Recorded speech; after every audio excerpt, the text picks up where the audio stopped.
आज का एजेंडा में आज हम चर्चा करेंगे कोलकाता में आए सियासी तूफान की। पार्थ मुखर्जी पश्चिम बंगाल की ममता सरकार के कद्दावर मंत्रियों में शुमार थे, मगर अब ममता बनर्जी ने उनसे पल्ला झाड़ लिया है। गिरफ्तारी वाले दिन पार्थ मुखर्जी ने मुख्यमंत्री को कई बार फोन किए, मगर ममता बनर्जी ने फोन नहीं उठाया। पार्थ चैटर्जी ने भले ही करोड़ों पैसे कमाए और संपत्तियां खड़ी कर ली, मगर अब माया के बाद ममता ने भी उनका साथ छोड़ दिया है। एक रिपोर्ट आपको दिखाते हैं, उसके बाद हमारे सहयोगियों से इसी मुद्दे पर करेंगे चर्चा।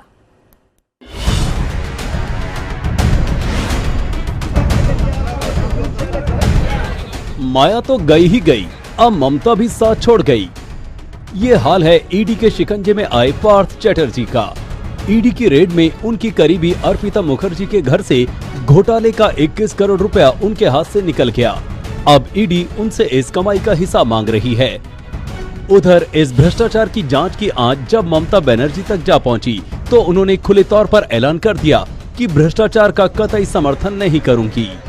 যদি কেউ চোর হয়, ডাকাত হয়, তৃণমূল কংগ্রেস পেয়ার করে না।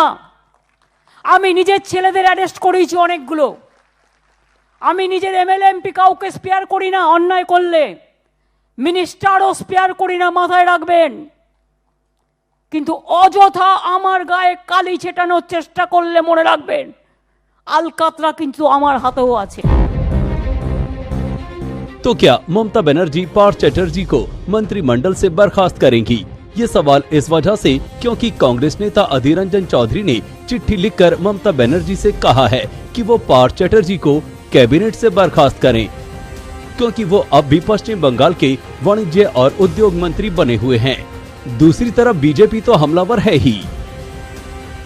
आश्चर्य का विषय है, अगर किसी के घर से 21 करोड़ रुपए निकलता है, आपने बंगाल में देखा है, एक सिटिंग मिनिस्टर के जानकार के घर से 21 करोड़ रुपए नगद बरामद होता है, पार्थ चैटर्जी। और अगर इस प्रकार की गतिविधियां होती है, कोर्ट सख्त टिप्पणी करती है नेशनल हेराल्ड केस को लेकर, और 5000 करोड़ रुपए का गबन होता है, तो भारतीय जनता पार्टी आज देश से पूछती है कि क्या इन्वेस्टिगेशन नहीं होना चाहिए? क्या इन सब विषयों को हमें केवल इसलिए खारिज कर देना चाहिए क्योंकि विपक्ष को ये मुद्दे पसंद नहीं है?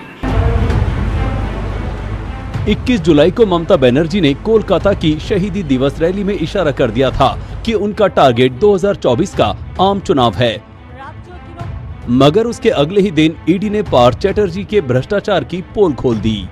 ऐसे में ममता ने अपने मंत्री पार्थ चैटर्जी पर एक्शन होते ही मुंह मोड़ लिया। जानकारी के मुताबिक गिरफ्तारी की खबर देने के लिए पार्थ चैटर्जी ने 4 बार ममता बनर्जी को कॉल किया था, लेकिन सीएम ने कॉल नहीं उठाया। पार्थ ने ममता बनर्जी को पहला कॉल 23 जुलाई की रात 2:31 पर किया, दूसरा कॉल उसके 2 मिनट बाद 2:33 पर किया, फिर तड़के 3:37 पर तीसरा कॉल और चौथा कॉल सुबह 9:35 पर किया। लेकिन ममता ने बात तक नहीं की। जाहिर है वो अपने मंत्री पर कोई ममता नहीं दिखा रही हैं, क्योंकि सवाल साख का है। न ही ईडी मंत्री जी पर कोई रहम दिखा रही है, और रही सियासत की बात, तो किनारा करने के बावजूद बीजेपी इस भ्रष्टाचार में मुख्यमंत्री ममता बनर्जी के शामिल होने का शक जता रही है।